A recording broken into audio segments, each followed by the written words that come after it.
అదే RTV app వార్తల్ని క్షణాల్లో చదివే అవకాశం ఉంటుంది. ఒక న్యూస్ పేపర్, ఒక టెలివిజన్ ఛానల్ మీ చేతుల్లో ఎప్పుడూ ఉంటాయి. అందరికీ ప్రపంచ ఆదివాసీ దినోత్సవ శుభాకాంక్షలు.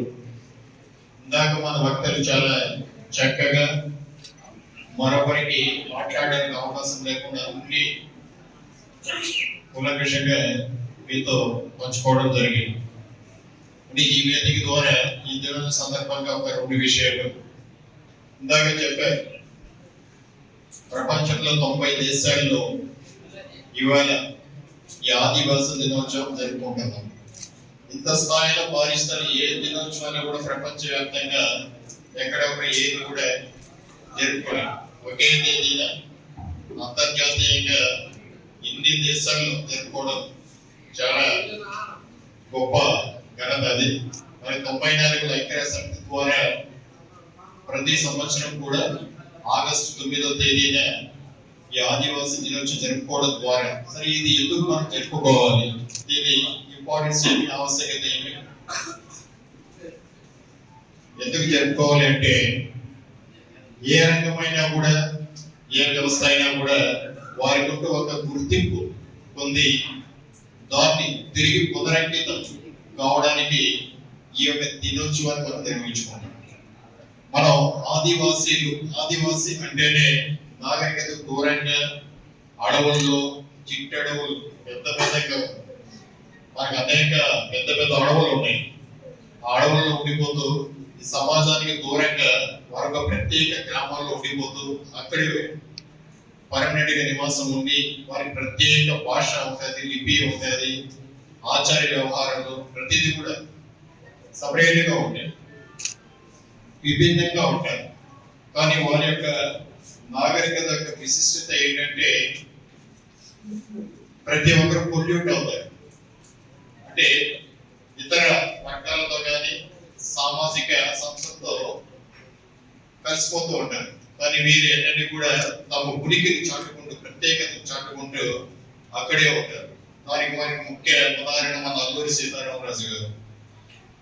ఆ కాలంలోనే 1900 సంవత్సర కాలంలోనే మన మన్యం వీరుడుగా బ్రిటిష్ వారి గడగడల నుంచి కేవలం అడవుల్లోనే అక్కడ ఉన్నటువంటి ఈ కోయ జాతులు, చెంచు జాతి, ఎస్సీ ఎస్టీ వీరందరినీ కూడబలుకొని వారి పైన అసలు బ్రిటిష్ వారిని అసలు చూడడం అంటేనే ప్రతి ఒక్కరికి భయం, అంత చట్టాలు అంత కఠినంగా ఉండేవి.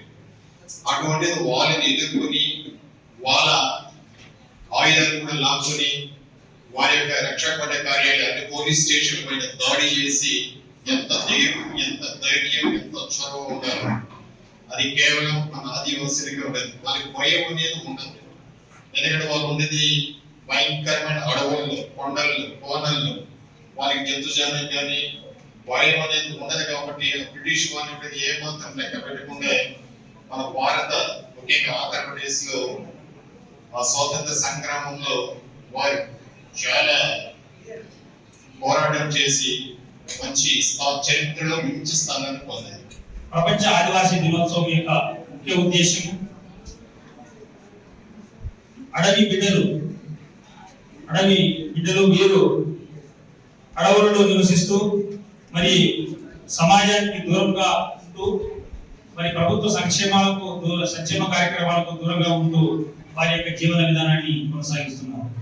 ఇలాంటి పరిస్థితుల్లో వారికి ఆదివాసీల యొక్క హక్కుల పరిరక్షణ మరి వారికి మెరుగైనటువంటి జీవన విధానాన్ని కల్పించడం, మరి పర్యావరణాభివృద్ధిని కల్పించడం, వారికి విద్య, వైద్య మరియు అన్ని రంగాలలో వారు ఎదుర్కొన్నటువంటి సమస్యలను పరిష్కరించాలనేటువంటి ఉద్దేశం చేత మరి ఈ రోజు అంతర్జాతీయ ఆదివాసీ దినోత్సవాన్ని జరుపుకోవడం జరిగింది. మరిన్ని వీడియోస్ కోసం ఛానల్ ని సబ్స్క్రైబ్ చేయండి. లేటెస్ట్ అప్డేట్స్ కోసం వాట్సాప్ ఛానల్ ని ఫాలో చేయండి. అండ్ లింక్ డిస్క్రిప్షన్ లో ఉంది.